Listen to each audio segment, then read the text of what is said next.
All right. I got a live mic up here. All right, so Addy, all in, right? Academics, athletics, relationships, everything, all in. She lights up a room, first to try, first to volunteer, first to fail, all with gusto. She goes big in everything she does, but she's also incredibly self-aware and reflective. It's an area that has really started to shine this year, and understanding how she feels and her ability to effectively articulate those emotions is really becoming quite excellent. So I'm proud of her for that. She's going to do amazing things, and I can't wait to see where her life goes. She's going to go. Ready? Yep. All right, Addy.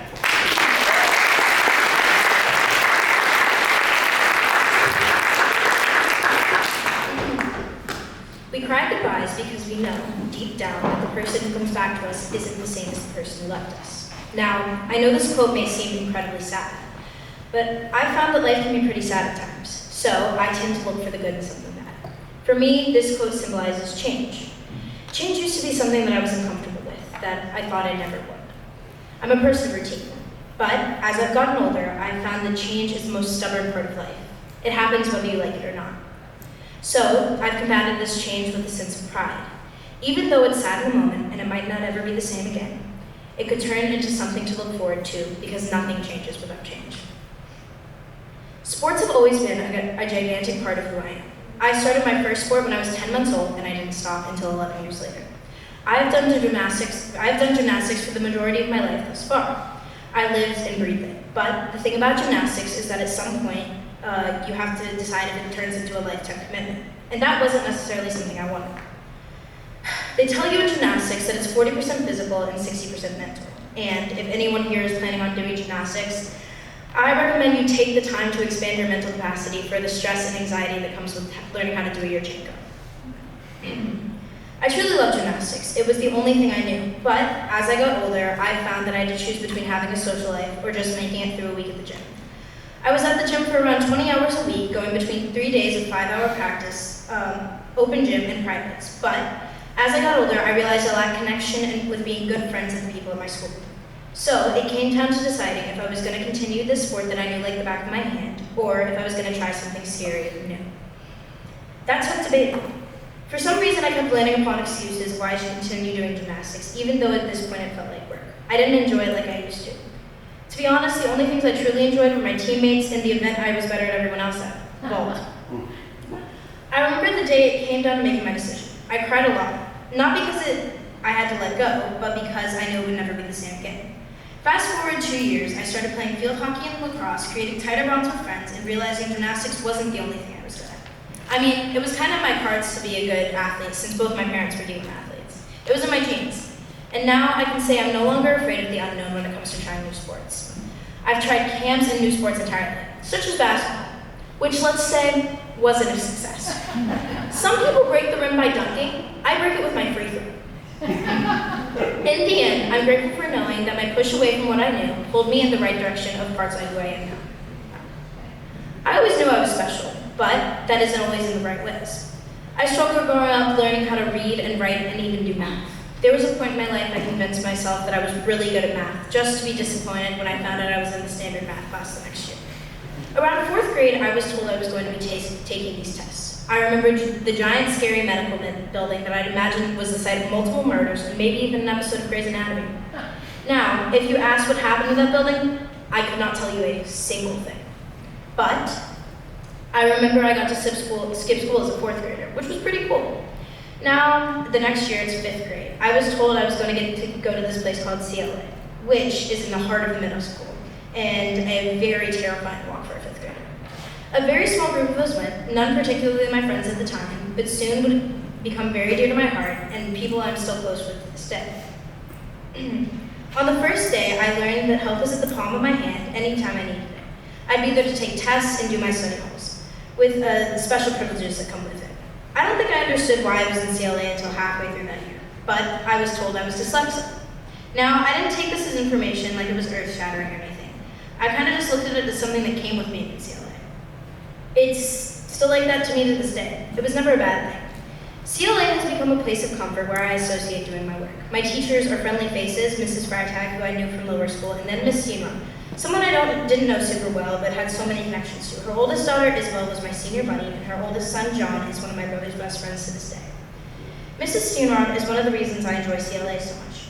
She might be the most punctual and on-task person I know, being efficient and teaching me ways to become a better student every day. CLA will always be something I'm grateful for, even though I still don't know what CLA stands for. Maybe that's why I'm in CLA. I did say goodbye to some normality, but I found my favorite academic home at Blieden. I'm very social, and one thing that is very important about me is that I will make friends everywhere I go. I always have, whether that's in school or just random places I found myself. I think that my friendship-making skills started back when I first started gymnastics. I had many friends I did gymnastics with my entire life, but as I got older, new people of different ages would be around me. I was so nervous, and of course that would make me talk more, which, may I add, never makes a situation better. But things started to turn out for the better. One of my best friends from gymnastics was 2 years older than me. She was so much cooler than me. But to my surprise, she became my best friend, and she helped me become solely the person I am today, so thank you, Lucy. This was the first instance that gave me the confidence to reach out and make friends. A favorite place of mine to make friends is at City Games. I'm fortunate enough to have access to a suite, and as a result, I'm able to bring tons of friends to these games, to what I consider the biggest social event of the week. I've grown and branched out, bringing people I usually wouldn't hang out with outside of school to these games, and created some of my best friendships with them. I've met people playing soccer, walking around, being introduced to entertain people my dad has brought for business to these games. These will be some of the fondest memories of my life so far.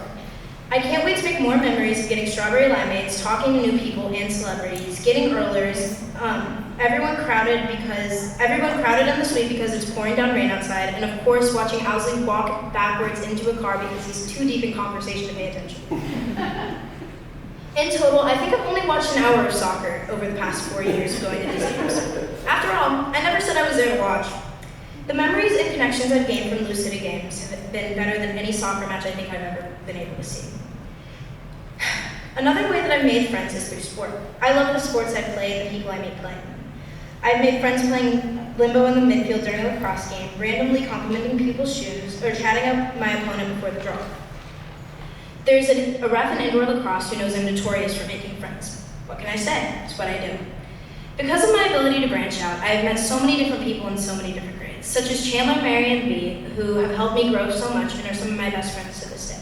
And even newer ones like Taylor, who I can't wait to spend high school with, obsessing about pro soccer players. I would say making friends is my gift. Who I am consists of many different things, and although I'm still on the journey of figuring that out, I think that middle school really put me on the right direction.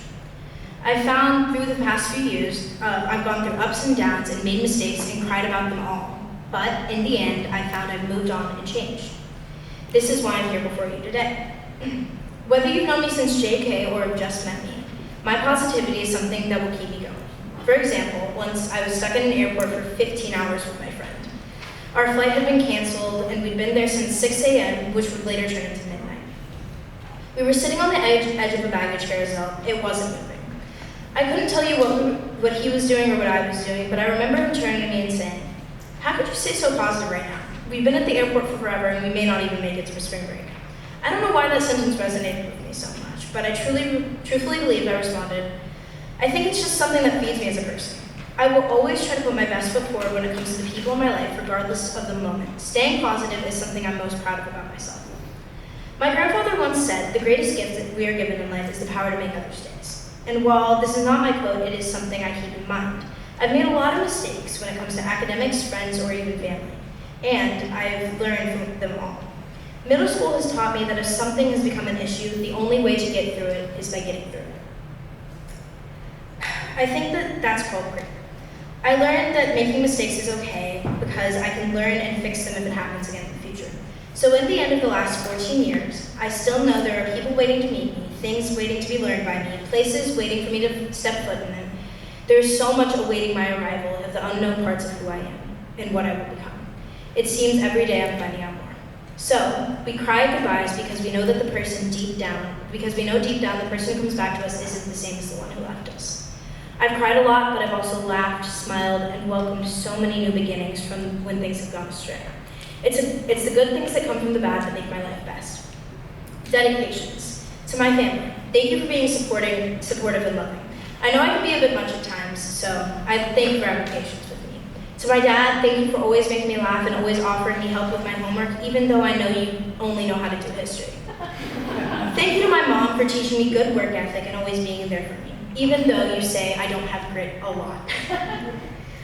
Thank you to my brother and his girlfriend, or fiance, sorry. Thank you to my brother and his fiance for always saying how proud you are of me, and especially Jake for always saying how much better I am than you at school. It really means a lot. I love you all so much. Mrs. Steenor, thank you for being the greatest ELE teacher anybody could ask for. You are so good at what you do, and I only aspire to be as intelligent and as well-spoken as you as I walk through life. I can only hope to scratch the surface of all you've accomplished, and I can only hope that one day I will be as punctual and prepared as you. Thank you for making me the academic person I am today and teaching me so much more than what I can see.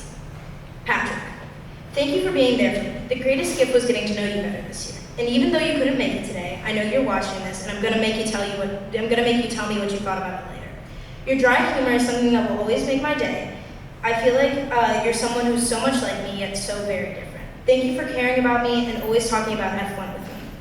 I can't wait for the next Formula One season, being the thing we first bonded over. I can't wait for you to rant about how much you hate Max Verstappen, even though I know somewhere deep down inside you really love his competitive spirit. You've become a master of talking me off the ledge and knowing what the right thing to say is. I only hope I'm half as meaningful to you as you are to me. Thank you for being you.